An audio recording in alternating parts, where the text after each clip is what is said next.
Welcome to Scandal Water, where the tea is hot and the conversation lively. Your hosts, Candy And Ashley, will discuss a peculiar story somehow related to the entertainment industry. This podcast might not change the world, but it just might satisfy your thirst for an intriguing tale. Oh, it's that time of day. Tune in and hear what the ladies say. It's time to bend your ear when the silver screen appears. Stories about the stage and screen and everything in between. So come on and join the fun. The curtain opens in 3, 2, 1. Stories and scandal water, it's where you need to be. Stories and scandal water, let's pour you a cup of tea. Hey, Ashley. hey Candy. Are you excited about today's episode? Well, actually, we're going to record two. I know, yes, I am very excited. The first one that we're going to start with, I'm going to come out of the gate with a question that sounds a little heavy. Okay. But if you stick with me, I think it actually is going to end up being a very, very uplifting episode. Okay. Okay, but here's the question. I've heard it said that for our generation, it's a little bit comparable. People asking, where were you when you learned about 9/11 is kind of similar to days past when our parents might have been asked, where were you when you heard about JFK being assassinated? Because just two such momentous, tragic events, you know, that people remember where they were and what the circumstances were. So I'm going to ask you, do you remember? I do, yes. I was working part-time in a real estate agency, and I was actually emailing back and forth with my friend Craig, just, you know, in general. And then the news came in about, I guess we all found out around 9 o'clock or something that morning. So that's fairly well what the extent of my memory is. And I think we all just spent the rest of the day looking at the news and listening to what was going on. Yeah. I remember I was teaching a group of 7th graders. I was in a language arts classroom. So what I recall was so unusual was there was a knock on the door and I looked over and it's my friend, this social studies teacher who had his own class. So for him to be at my door, that struck me as being, you know, odd. What is happening? And so I went over and he said, have you heard the news? Have you heard what happened? And he just kind of whispered to me, a plane has struck. They think it might be a terrorist attack. And I had to go back in to this class and act normal, teaching these children, wondering what in the world was happening. And then, of course, as the updates kept coming in throughout the day, it was terrifying, but also we had that uncertainty of what do we do? Do we tell the children? Do we not tell the children? Yeah. And ultimately, our leaders decided we shouldn't tell middle school children. Okay. Which I think in retrospect was a mistake because as soon as they got to the buses, all of the high school kids had heard. They knew. And so the high schoolers are the ones that told the They kids. learned from high school students. Okay. And I remember, you know, throughout the next several days, different things that we did as teachers to try to calm fears, to try to talk about things, to journal feelings, to all the things, because it was just absolutely, I mean, as we all know, it was just awful, just horrific and very, very scary. So, and very, very sad. So yes, it'll stay with me forever. When I heard about a show called Come From Away that was doing really well, I didn't want to go. Honestly, when I heard it was about 9/11. See, I didn't even know it was about that. My knowledge of this show was just literally the title and wondering, what an odd title. Well, despite the fact that I honestly didn't think I was ready for the emotional impact of a show about 9/11. It had such rave reviews that when it was coming to Louisville with their PNC Broadway series back in, I want to say, 2019, I did tell my family, I think, you know, you give ideas for Christmas presents. I was like, you know, I think I'd like to see this show. I've heard so many great things. Yeah. And so I actually got tickets from my sister. That was her Christmas gift to me. And then it ended up getting canceled because of the pandemic. They closed the shows down. So I had this personal connection. This was the show that I almost went to see, still knew very little about. So when I was trying to think of the shows we would cover for our July theme of true stories behind hit Broadway shows, this came to mind and it felt a little personal. I thought, you know what, here's the show I never got to see. I would like to dig into this and also learn more about the true stories behind this show. And I am so excited that I did because it was nothing like I thought it would be. Yeah, and when you told me that you were doing this, I was able to find a documentary on YouTube, and I watched it, but I was not able to see the show. And my knowledge is now the extent is the documentary. So I'm very interested to hear what you're going to tell me. But I will tell you, it was a huge mistake to try to watch that documentary while I was putting on my makeup because I was just ready to just cry through the documentary. And I thought, oh, now I really want to see this show. Well, what a blessing. I mean, I have to give a shout out. Whoever decided to put some Broadway performances on different streaming services, what a great thing. I was so shocked when I was able, I just kind of Googled it. I was like, am I able to see this show? Because I would certainly like to know what I'm talking about before I go into this episode. And Apple TV Plus actually has out there released a Broadway performance. They taped it live of this show. So I was able to see it. You know, I am a huge advocate of filming shows just for the archival purposes and so people can see your work. Right. I think there's a way that you can have both. I think you can have these very well done films of Broadway shows so they can reach more people and that more people can be exposed to Broadway. Right. And if you're thinking that it might hurt sales, I don't think so. Because I want to see it more now than ever. Yeah. I saw how very uplifting it was. Nothing like I thought it was going to be. And I can't wait to see it. If it comes anywhere near me, I'm going to be there. Yeah. Let's go ahead and talk about it then. When you do, guys, I'm going to recommend if you want to check it out, go to Apple TV and watch it for yourselves. But as I turned it on, the first thing I saw were the words based on actual events and real people. And then they show the empty New York streets of Broadway because during the pandemic, of course, it had shut down. Right. And then you see the words 20 years after 9/11. And so what they did for this taping, it was 14 months into the shutdown. Broadway had not been opened yet, but they allowed this group of people to come in to see this show. And there, you see them walking in with their masks and you see them being seated. And then this Broadway show opens. And from that moment on, it was nothing but just the best feeling. It was awesome. So the show that you see on Apple TV does include their ensemble cast that includes members of the original and current Broadway cast. So you see a little bit of a mixture, but a lot of the original cast members are there. Here's the part that really got me. The audience consisted of, well, it included a lot of 9/11 survivors and frontline workers. Oh.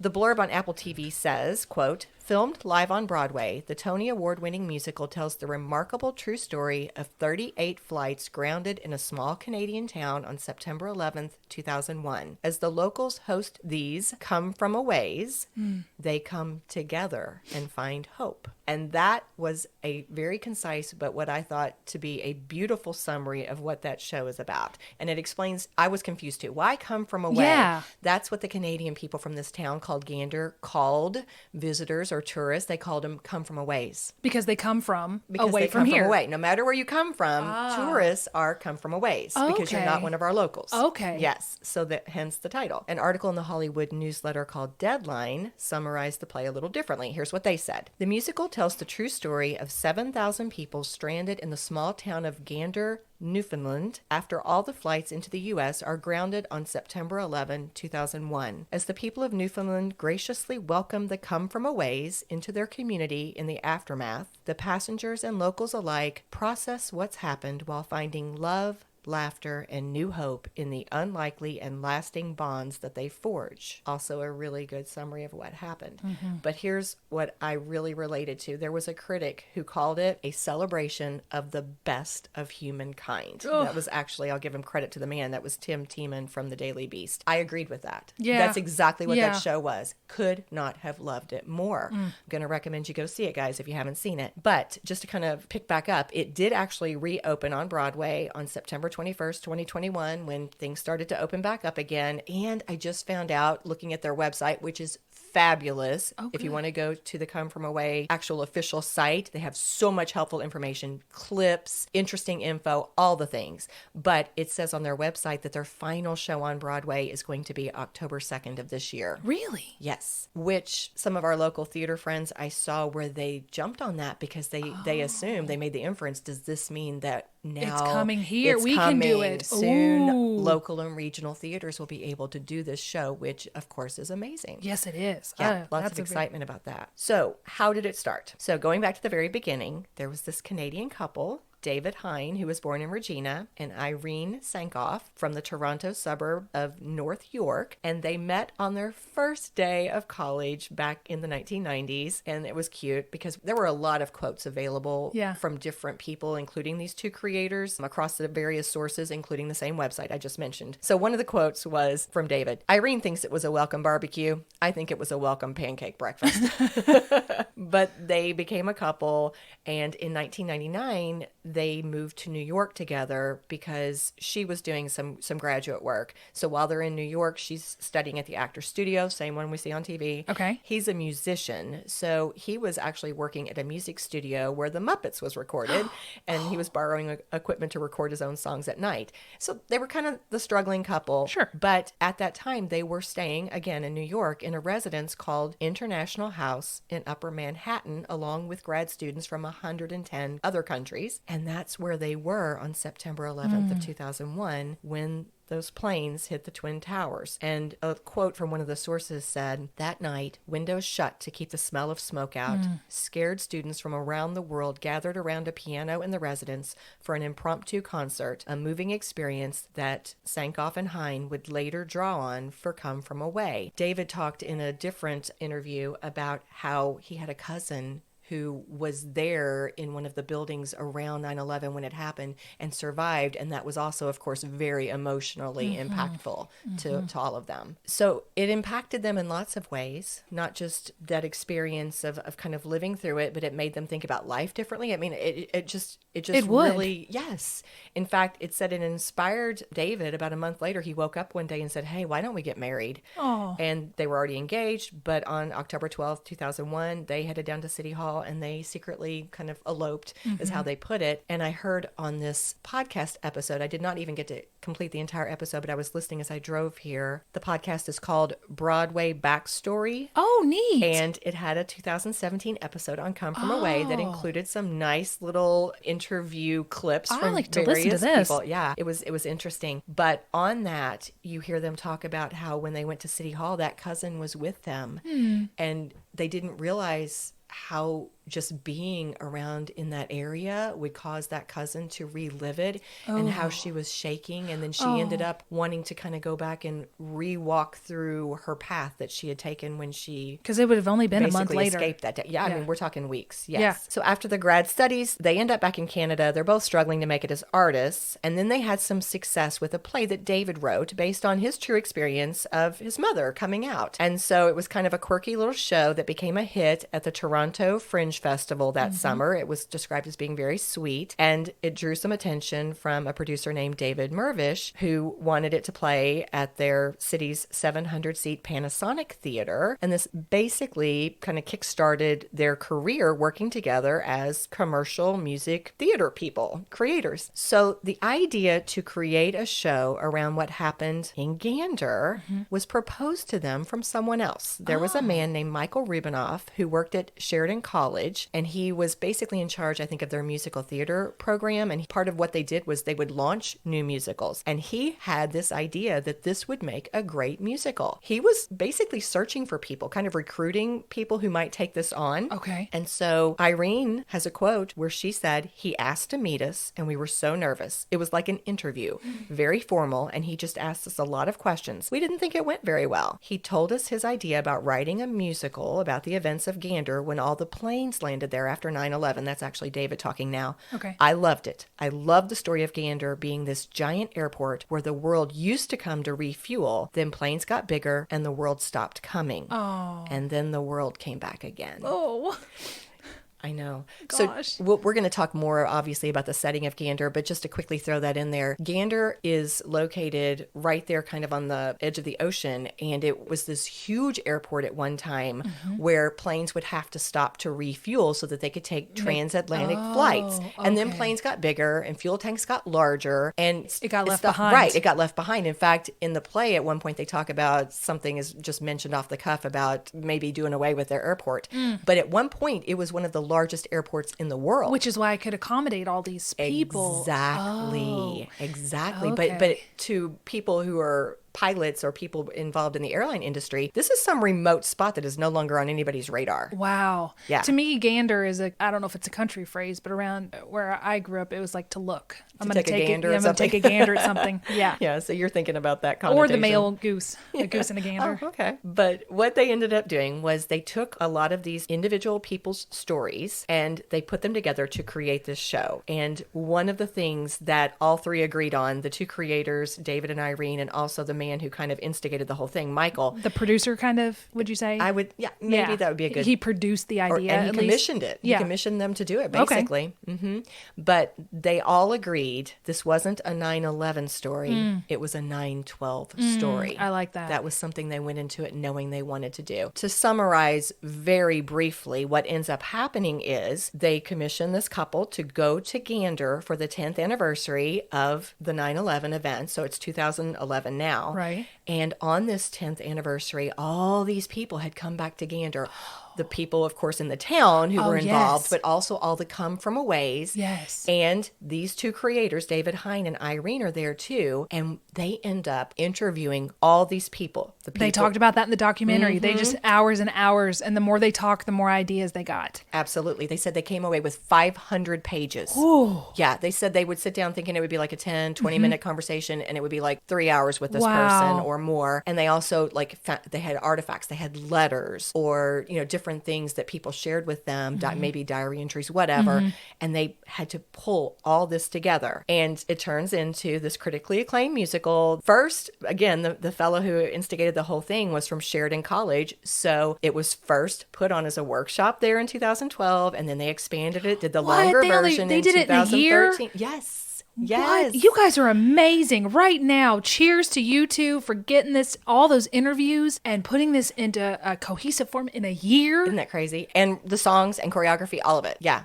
Bless their hearts. Well, it was actually, to clarify, I don't know the exact details. I know that the workshop in 2012 was 45 minutes. Who cares? 45 minutes of material? No, this is still amazing. This is still amazing. Very impressive. And then it ends up going on to the National Alliance for Musical Theater. It goes through a workshop process at an opera house. I mean, all kinds of things. It went through regional theaters and it eventually, of course, ends up on Broadway.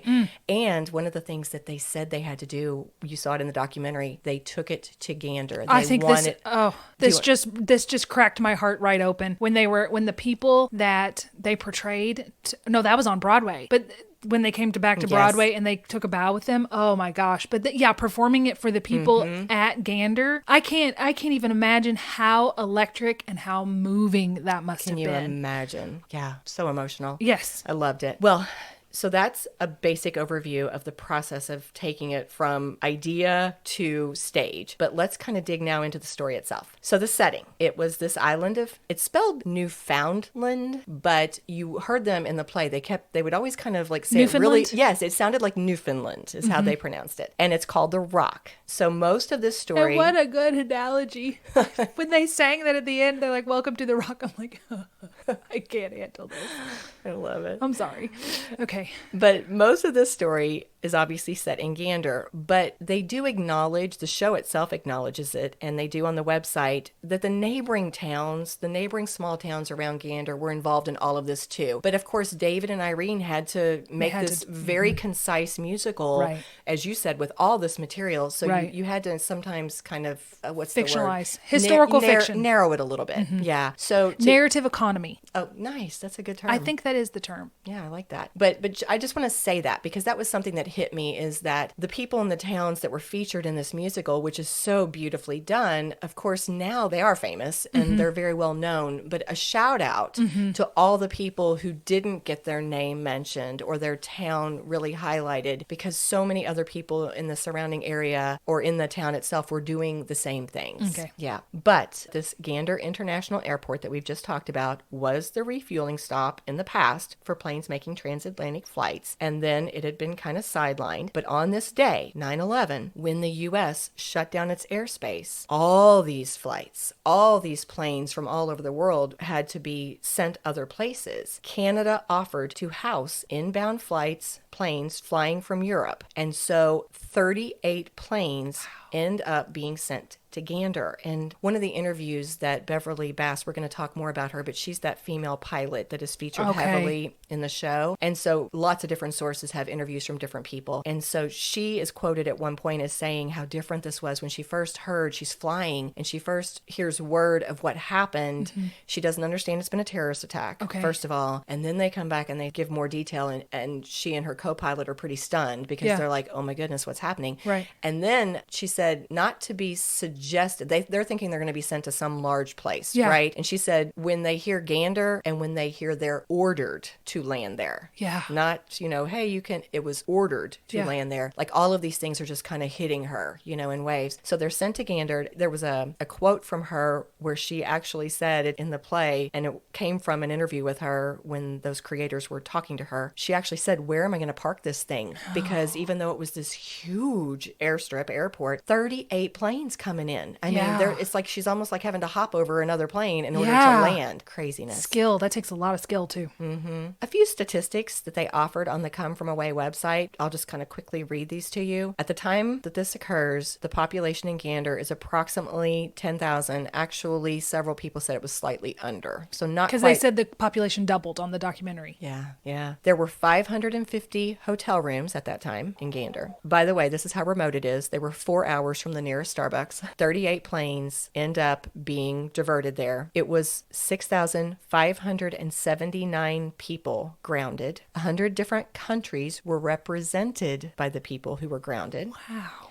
There were 19 animals in cargo, and this is something that's different. Different sources talked about how long they had to stay on the plane. Some sources said, like this one, for example, the website said 317 minutes was how long it took to exit the planes from when they landed. But I saw other sources that said 8 hours. Yeah, and one source said it was the next day. Yeah. So I've heard conflicting Interesting data on that one. No matter what, they were on there a while. Yeah. So what happened was David and Irene, as you said, they came away from these interviews and they had 500 pages. They had all these stories in their head. They didn't know what to do. It's cute because this is a quote I've heard across probably 5 to 7 different sources. They said, what a challenge to try to tell over 16,000 stories over the course of 5 days in a 100-minute musical using only 12 actors. Yes. Please teach me your ways.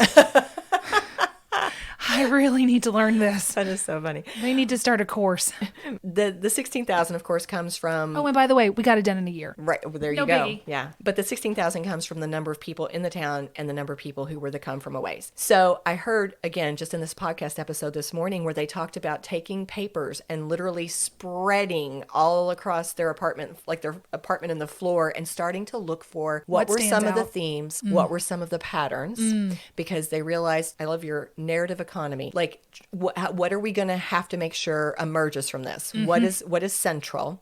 They also talked about needing to have some spine characters. They thought about who are these people who were involved in this story that we can follow them all the way through. We heard their story. We know what happened to them 2001 when it happened. Right. We know where they are now, 2011. Okay. We understand and we have a full picture basically of their story kind of all the way through. Over the last decade. Okay. And so those people started to emerge as, again, main characters. Their main characters. Gotcha. Exactly. And so that's how they started to build it. They could not say enough about, they wanted to represent everybody. They really wanted to represent everybody. They kept saying these were the most incredibly warm, incredibly personable people. They just absolutely loved all of them. So they wanted to do justice to the stories. And that's why they had to kind of look for these big ideas or these stories that were representative of the larger experience. They said they wanted anybody who had been involved, either as a come from away or somebody from Gander, they wanted them to leave the musical saying, my story was told up there.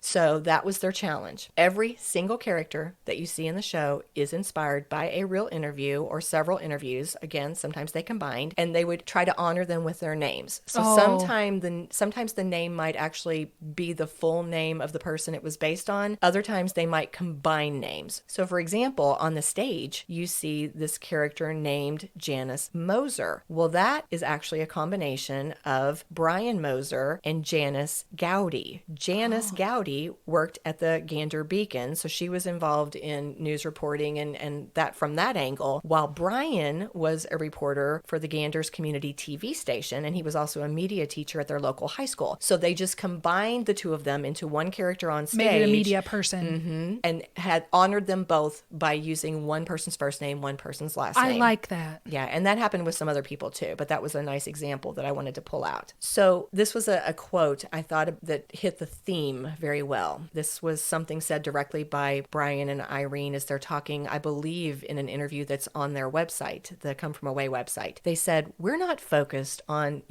one group coming to a strange area. So many Broadway musicals do that, from South Pacific to Book of Mormon. It's about the protagonist coming to a strange place and being changed by it. What we're doing is taking two groups of protagonists. We're taking the people coming to the strange place, but we're also taking the people who live in that strange place, and we're showing you how they're both changed and how they both came together. That's what makes this whole thing a whole. Realizing it's not us and them, it's all of us.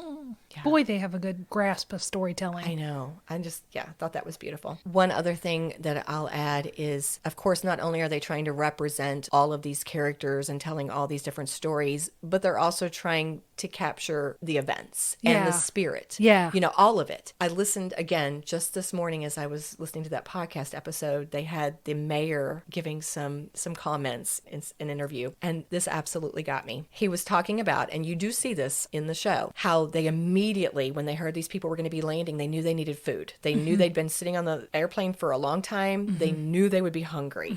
Everybody in town starts trying to put together food for them if they're not doing something else to prepare for them. So they had 7,000 lunches that they had ready for these people as they were deplaning. And the mayor says in this interview, we knew they needed that food, but we were also ready to give every single one of them a hug too, because we knew they needed the food and they needed a hug. Oh my gosh. Right? Like I literally teared up in the car listening to that. Yeah. They fed their souls and they fed their bellies. And he said that. He went on later and he said, we knew these people had just been through something terrible, traumatic. They needed love and compassion, and that's what we wanted to give them. Well, before we go on, why don't we take a short break? I think we need to.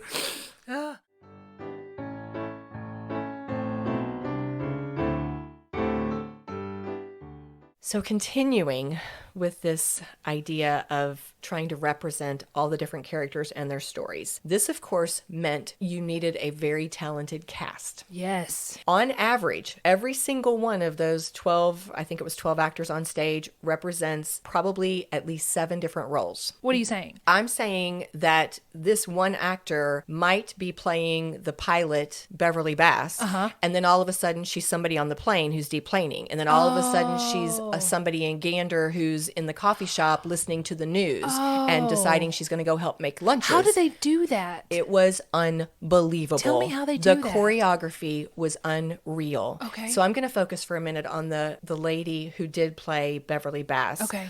I'm sure there are other people, of course. I know there are other people who have played that role. The actress that I got to see in the movie production, the live taping of the Broadway show, her name was Jen Colella. And so every time that she was representing the pilot, Beverly Bass, which was, I think, her lead role, that was her main role. Yeah, that's what You would see her put her cap on. Okay. And she would just all of a sudden her stance, everything would just say, I am now this pilot. Okay. But then she'd take off that hat. And she, again, might be speaking as a townsperson. Or all of a sudden, they would use the setting. It was not an elaborate set. Okay. They used chairs a lot, chairs, sometimes small tables. But when they wanted to represent people on the plane, you would all of a sudden see everybody seated in these seats. And you could tell, well, they're clearly sitting on a plane. Oh. And so all of a sudden, again, Jen's hat might go off and she's over. And within seconds, she's seated in one of those seats. And now she's somebody on the plane. And she may or may not have a line in that little scene. All of a sudden. And it was easy to follow. Oh my goodness. Absolutely. And then all of a sudden, within seconds, you would have a shift and there's a little table and they're in a coffee shop, and she might be standing over there. She might be somebody who's taking an order for coffee. I mean, I'm making that up. I don't know that that's exactly her roles, but it was all done through very quick changes in seating, placement of tables, etc. Sometimes just taking off or on, a prop. One character, a gentleman, played a Muslim character, and so sometimes he would take off and on a little headpiece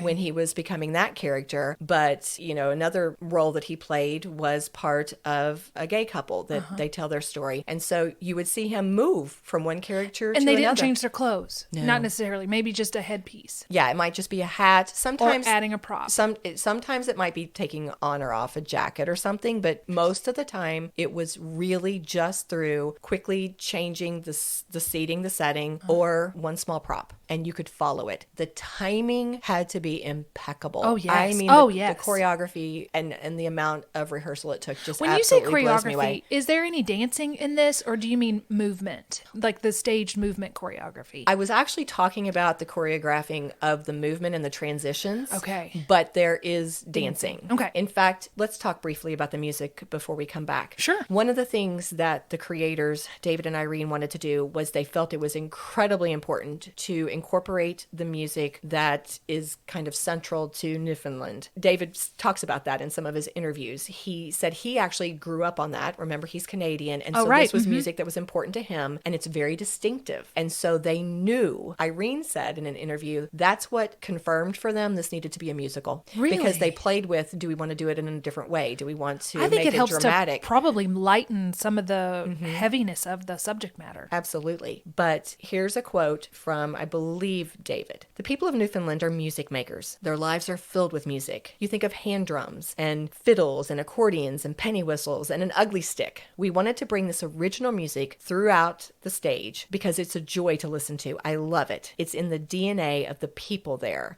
And he says it's not your traditional Broadway fare. The best way I could describe it is traditional Celtic meets contemporary rock with a little bit of country and punk thrown in. Yeah. So that's another thing that really made it unique and also drew you right into feeling like you were part of this little family. So moving back to the characters, you mentioned already, we saw it in the documentary, one of the things that was very special was that these actors got to meet the people they were playing. And they said that that was both a blessing, but also made it a little more challenging. Oh, for sure. A little more nerve-wracking. Yes. They said playing a character who was a real-life person felt daunting. That was something that one of the actors said. He said, I think this was the fellow who played Oz. He said, not a lot of times you get to actually meet the person that you're playing in a show. It's fairly rare. There's a certain amount of pressure you feel as an actor to get the story right when the people you are playing are alive and witnessing you play them. Is that Oz Fudge? Yes. What a name.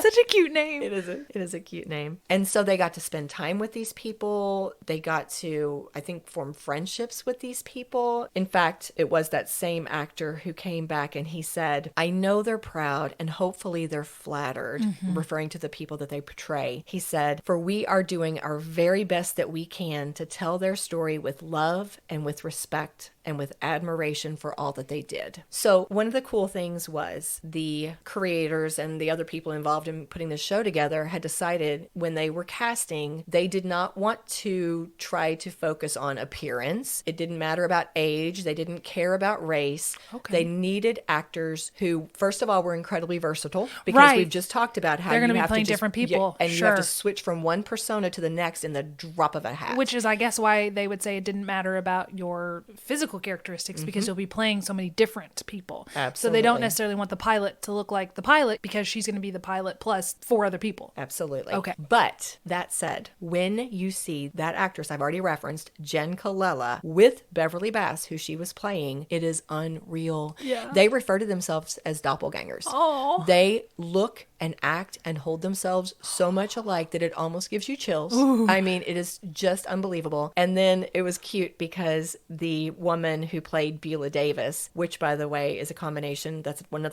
those instances where they combined two people. It was Beulah Cooper and Diane Davis. She talked about how they showed up and she met her counterpart and they were like almost wearing the same colors. Like they felt connected to each other. And she also, by the way, just to kind of piggyback on something we said earlier, that actress made the point of saying, you know, I represented these two women, but I also represented all those other women from Gander and the surrounding areas who were coming in to feed these people, to take them in, to bring them into their homes, to offer them showers. You know, she really they kept wanting to bring home that point that this kindness extended beyond who the characters that they show. represented on stage. Yeah, it was just beautiful. So, since we've been talking about characters, thought we might hit on some of those main characters. Remember, the focus is the true story behind this hit Broadway show. So we're going to take a look at some of those spine characters, to use that term, that get represented in Come From Away. So that mayor, Claude Elliott, he was the town's mayor from 1996 until he retired in 2017. He really did start all his days, as they show in the Come From Away musical. He did start all his days going down to Tim Hortons, which was that little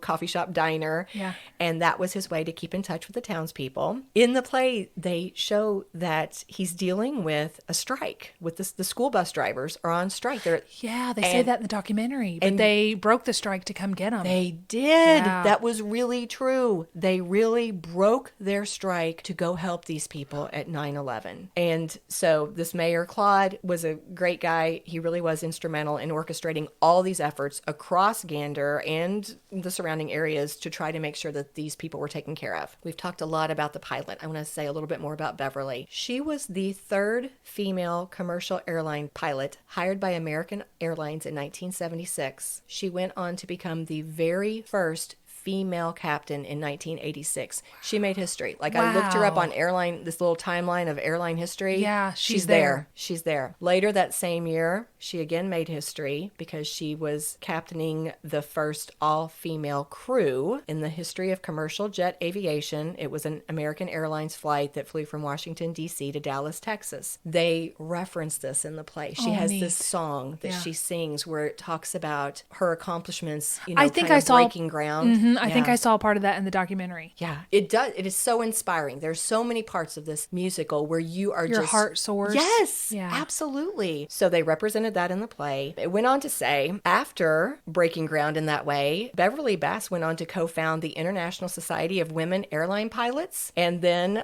today, it has hundreds of members from all over the world. She also served for 16 years as a check airman, which is the position on the flight team that performs the pre-flight checks. She retired in 2008 after a career that spanned 32 years. Wow. Now, that signature song that we just referenced is actually called Me in the Sky.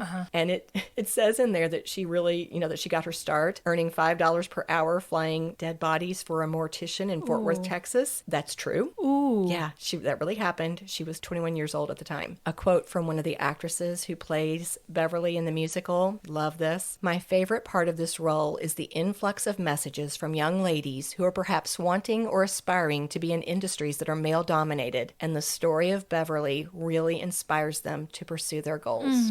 So, one last side note. Beverly, obviously, she's retired. She's had more time to go, and she has seen the show many times. But she said her first time seeing it was the hardest. Here's a quote from her. My husband and I were just stunned. We were sitting 3 rows back, right in the center, and when she comes out, rolls her chair and says, "Hi, Tom, I'm fine." My husband buried his head in his hands, and I'm not even sure he saw the rest of the show. What it made me realize, though, is how difficult that day was for my family. It was much more difficult than it was for me because I had a job to do. And then she also shared that the toughest moment of that day for her was telling the passengers about the diversion to Gander because she had so little information and she didn't even know what to tell them. Yeah. And she's one who actually says, remember we talked earlier about the different quotes and statistics about how long they were on the plane? She herself said, and then when we got to Gander, we were actually on the airplane 28 hours before we got off. So I would say it was probably 30 hours before our crew actually saw visuals of what had happened on TV. So two things. And then she's not talking to her family in those 30 hours. Exactly. None of them had, which was was a huge thing they talked about. These people set up all these phone lines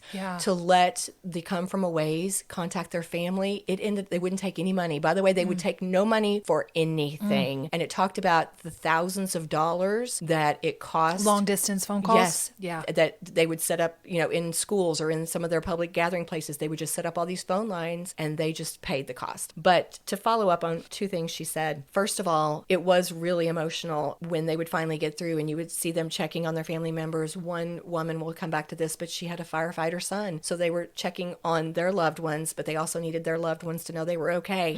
And that moment when she tells her husband she's fine, you feel it. You really feel it. And then the other thing I would say is they also represent in the play when all these people came off the plane, how it just blew the Gander people away because they're like, they don't know. They don't know anything. They don't know. And they show, there's this powerful scene where you see them representing everybody just standing there looking up like they're staring at TVs, taking in what has happened. It absolutely gives you chills. Well, another couple represented in the musical are Nick and Diane. And just the way they show it in the musical, Nick and Diane were really on the same plane, moving from London to Dallas. Diane was flying home to Dallas. Nick was actually an Englishman who worked in the oil industry. He was traveling to Texas for business.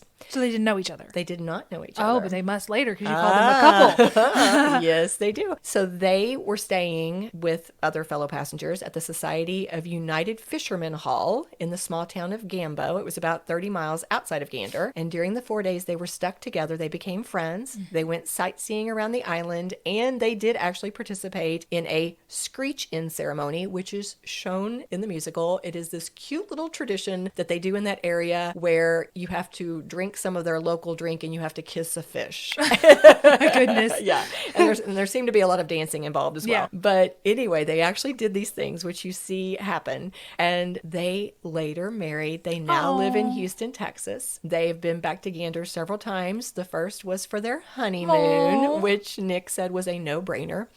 And they did another time. They went back for the 10th anniversary commemorations. Nick said, this is his quote, "It wasn't easy going back at first. It was survivor guilt.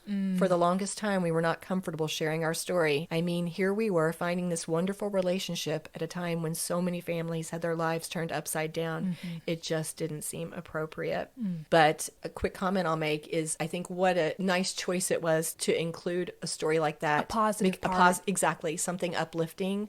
And it was true because it just was a nice balance to see something wonderful happen for some people when others were struggling so much. They've stayed in touch just like a bunch of the other people, the other come from aways. In fact, they said, we have a Gander happy hour every Friday when we talk on the phone. Aw. Yeah. You'll love this story. Bonnie Harris was represented in the musical as well. She was the manager of the animal shelter in Gander, and she had worked at the local chapter of the Society for the Prevention of Cruelty to Animals for 5 years. She was the first person to push on officials to look at the plane manifest to see how many animals were on board. Because nobody would have thought of that. No.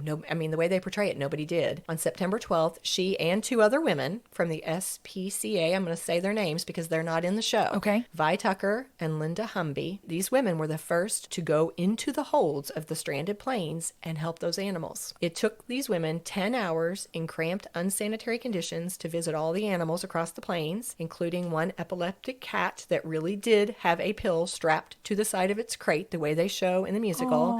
And there really were two rare bonobo apes. The good news was the apes had a handler who took care of them. They didn't show that on the didn't show that in the play, but they did have a handler. And eventually the officials were convinced to allow them to move those animals to the hangar so that they could be cared for. And there was a local veterinarian named Doc Tweedy, who also helped take care of them. Beulah and Hannah. This was one of the really sad stories. Beulah was the treasurer of the Ladies Auxiliary for the Royal Canadian Legion in Gander on 9/11, and she was one of the ones that was very instrumental in taking care of the come from away guests in the Legion Hall. She, like lots of the food organization of where are we going to put them up and let's get the beds ready, all those things. Yeah. Hannah O'Rourke, who actually was with her husband, I don't recall that being represented in the play. I think they had her by herself, as I recall. Okay. But in real life, Hannah O'Rourke and her husband Dennis did take Beulah up on her offer of a shower. That is something that happened a lot. These people from Gander and the surrounding areas would literally be like, come take a shower in my home. Come stay in my home. If you need a place, you can get some food here. Like, they literally took them into their homes.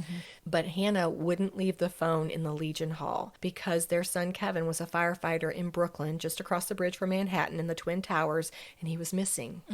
So she was afraid if she stepped away from the phone, even for a minute, she might miss the call. So Dennis took the shower. She wouldn't leave. And just like in the musical Come From Away, Beulah did try to comfort Hannah by telling her bad jokes, and Beulah could empathize. Her own son was a volunteer firefighter. They did have that in connection. They showed that too. And they formed this friendship, and they are friends to this day.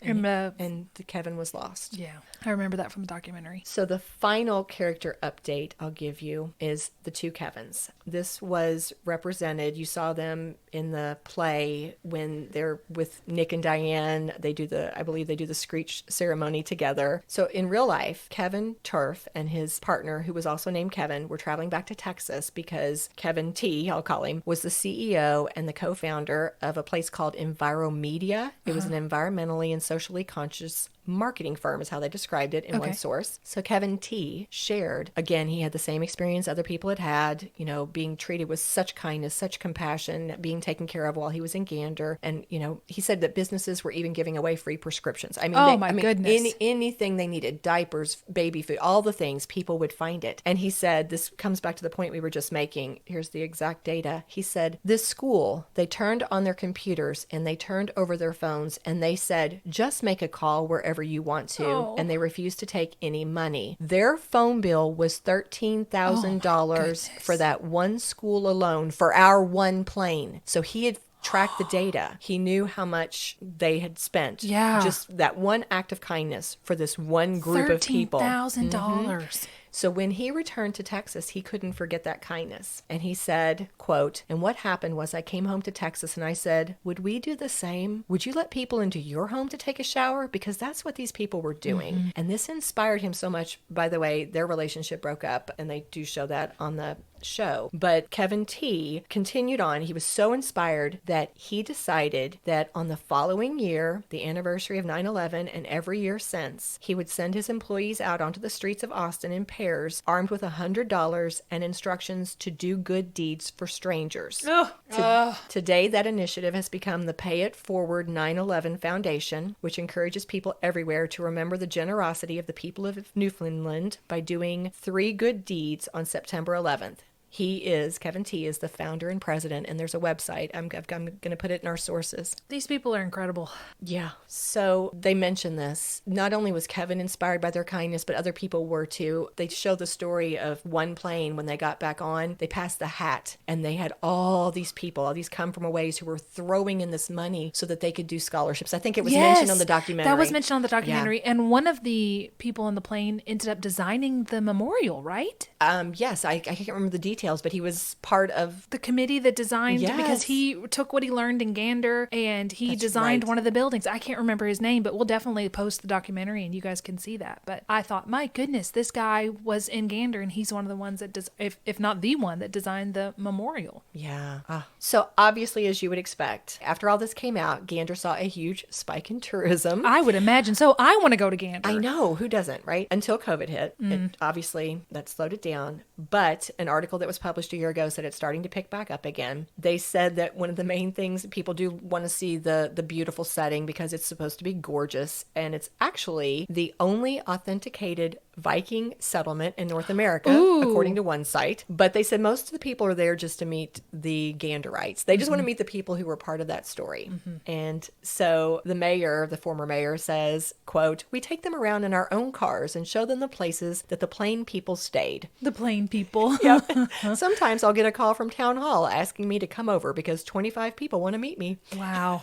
And so they seem very humble too. They're like, hey, that's us. They are. It's in us. fact, over and over again, they talked about when they were doing all those interviews, that led to the musical, that people kept going, really? Yeah. You want to do a play about this? Or, they couldn't imagine it. But they actually do still have their screeching in ceremony and all the things. So Armchair psychologist. Or our armchair, Oh, my actually. goodness. In the documentary that we both saw, and also in that quote that I referenced earlier, we heard people speculating that they think one of the reasons why this story has resonated so much is because our world has actually become a little less kind Oh, yeah. over the last, I don't know, 5 to 10 years. Yeah. And just these stories of this incredible compassion and being willing to sacrifice and just work around the clock to help people you don't even know, that's what they think has made it such a special production. So I'm going to ask you, do you agree with that?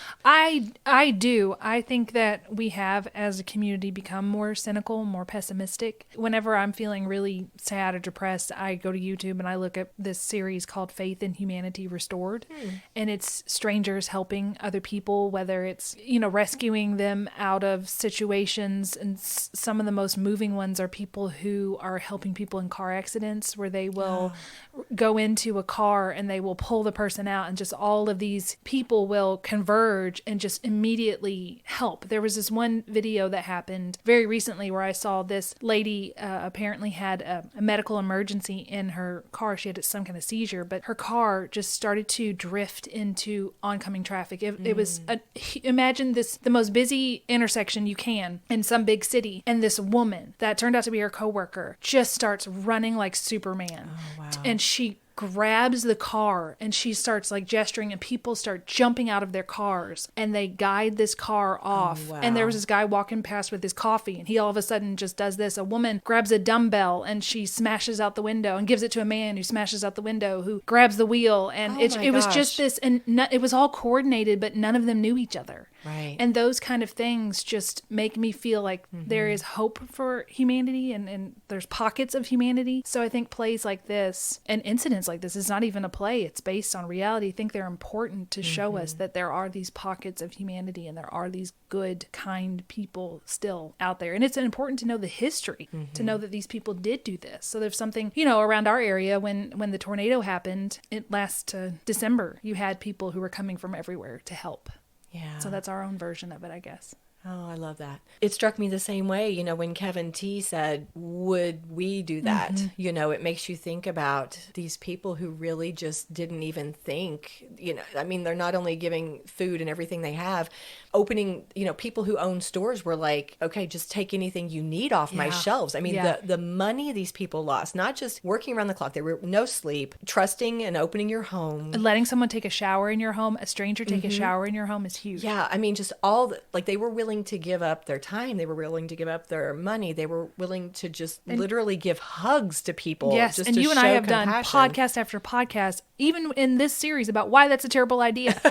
We have, Yeah, that's true. And we've been like, everybody be careful. Don't do this. Don't do this. And these people just did it because their hearts are so kind, and it paid off for them. They're just the goodness of humanity. There was a quote again from the same mayor now I've referenced several times. He said, on the first day, 7,000 strangers landed. I'm paraphrasing, but this is the essence of it. By about day 3, we had 7,000 friends. By the time the last plane took off on day 5, we were saying goodbye to 7,000 family members. Oh my goodness. Yeah. And I think that's why it's just so incredibly uplifting to think about. As you said, it restores your faith in humanity to think that there's such heart and such goodness out there. And it makes you think about yourself. I like his pay it forward. How have I done something kind for somebody? How can I change somebody's day just by some small act of kindness? Right. Just turning something around. Well, thank you for covering this. I'm going to emotionally recover, and I'm going to watch it. But I'm going to watch it with no makeup on. That's for sure. Oh, goodness. Okay. You're gonna be blown away. Not only is your heart gonna be touched, but also that director part of you is going to just be. I'm gonna watch it amazed by the craftsmanship of it. Yep, I'm gonna watch it once for fun, and probably again for analyzing it, or probably at the same time. I can't stop my brain from analyzing. Well, cheers. Who are we going to cheers? I think the Ganderites. I think we cheers them as a whole. Thank you to the two people who put together the play, but none of this would have happened without them. Absolutely. Cheers. Cheers. If you love what we do, please rate and review our show. Or you can become a supporter by making a donation through buymeacoffee.com/scandalwaterpod. Whether a single gift or a recurring monthly donation, it would go a long way towards supporting our work and allowing us to keep the tea brewing. At our website, www.scandalwaterpodcast.com, you can submit questions or your own story ideas, access our sources and show notes, see the merch we offer for sale, and more. You can join the Scandal Water community through our Scandal Water Podcast Facebook page or follow us on Instagram or TikTok at Scandal Water Podcast. This episode was executive produced by Candy Thomas, that's me, and Ashley Raymer Brown. That's me. It was researched and written by Candy Thomas and edited by Ashley Raymer Brown. A special thank you to Josh Martin, who wrote, composed, and performed the Scandal Water theme and other music. Matt C. Adams, who created the artwork, and Joshua Reith, who designed our website and provides ongoing technical support. As a reminder, this podcast is purely for entertainment purposes. The thoughts and opinions of the host during each episode of Scandal Water are their own and do not reflect the opinions of any future guests, advertisers, or clearly professional psychologists. Thanks for listening.